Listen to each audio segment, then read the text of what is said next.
one of the challenges we have, or what we're trying to change at the Brain and Body Foundation is the fact that at this point, the only two things that are being given to children with sickle cell disorder are folic acids and antimalarials. That's the experience in Abuja. What's the experience in Lagos? Okay, coming from a patient advocate perspective, for one, we don't give the drugs, we give the supplements. I believe when you give them supplements to build the immune system, they are able to avoid crisis. So we do more of supplements like Jubilee, supplements like Sickle, supplements like Astamin. Those are what we give. Okay. Folic acid is a norm for everyone. Right. So let me jump in here. So what I know is that in the hospital, doctors usually prescribe, and we're going to go over some of those supplements you just mentioned. But if you go to a hospital, the standard medications that are prescribed are folic acid and antimalarials. Yes. Yes. In your experience, do the doctors prescribe anything else other than that? For me, that's the norm. Yes, malaria and this folic acid. Yes, they do that for me. It's always like that. But then when I say, okay, this is, I think what I'm feeling is more than the medications you are giving me. And then they sometimes they give me antibiotics. However, I personally have noticed that my body does not work well with antibiotics. When I take it too frequently, I end up having crisis. It gives me crisis. So yes, if antibiotics gives me, if I take one capsule, I can go scot-free or two. But when it goes to 3, 4 years, I'm knocking the door for crisis. So which particular antibiotics are you referring to? Is it any antibiotic or a specific one? Most of the time, generally, it's between amoxicillin, ampicillin, and then Sickle. There's this other one. That one is very strong. Ciprofloxacin? Yeah, I think so. It's very, very strong. And if I take more than one and I take it too frequently, I know where I'm gonna end up. So I avoid all those. I avoid antibiotics as much as I can. What I try to do is take lots of water and veggies.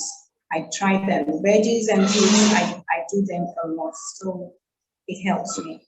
But when I'm really in need of that, and they tell me to take antibiotics, it scares me. It really does. But I try to take lots of water, even when I'm on antibiotics. Okay, that's important. Okay, so you take lots of water as part of your routine to keep yourself healthy and crisis free. Can you walk us through what else you do as a sickle cell disorder warrior? Okay. Winning warrior. The first thing I do in the morning when I wake up is I take maybe 5 gulps of water, warm water. 5 gulps. Yes, of warm water, and then I take. Hang on. Gulp. When you gulp, like swallow. Oh, 5 gulps. Okay, got it. Yeah, like 5 gulps of water, and then I take an apple. Mm-hmm.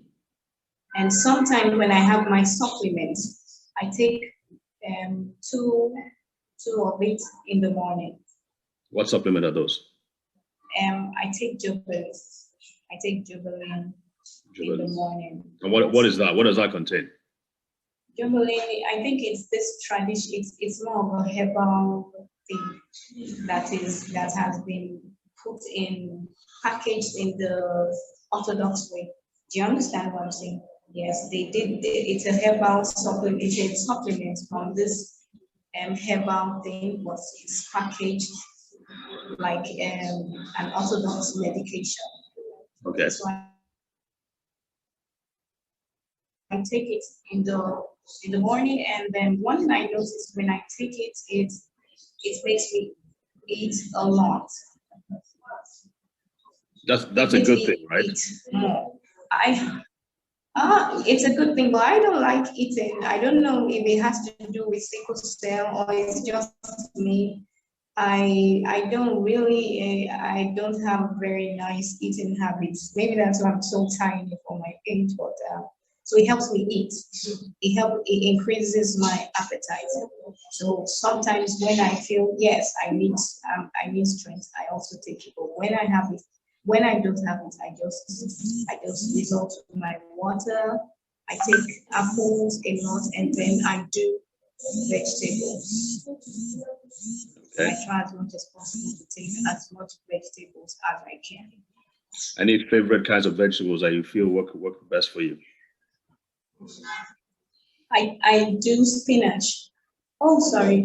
I do spinach. And then for fruits, should I call beetroot fruits or veggies? It's both. Yeah. I do beetroot. I used to do beetroot rather, but here I do what's the name? There's this thing. I don't know the name. I don't know the name here, but I eat it a lot. It's what's the name of this vegetable? Sorry, I No forgot. problem. No problem. It's one of this common. We'll get back to it. But you said it's one of this common veg. So beetroots are Beetroot really is they're good. really I used to take it. I actually miss it. Yeah, and sometimes I take it as juice as well. I just take it. Beetroot is very good. Why did you stop? Is it not available in Lagos? I don't know. I just didn't get used to it when I got here, as compared to there.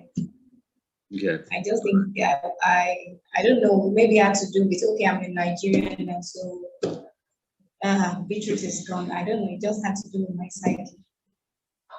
Got it. Okay, so we have an idea of some of the things that you do to maintain your health and to stay above the. Do you have to check your PCV or hematocrit blood levels regularly? What's your visit? I don't do all those routine because I don't do them most of the time. I avoid it because I don't want it to affect my psyche.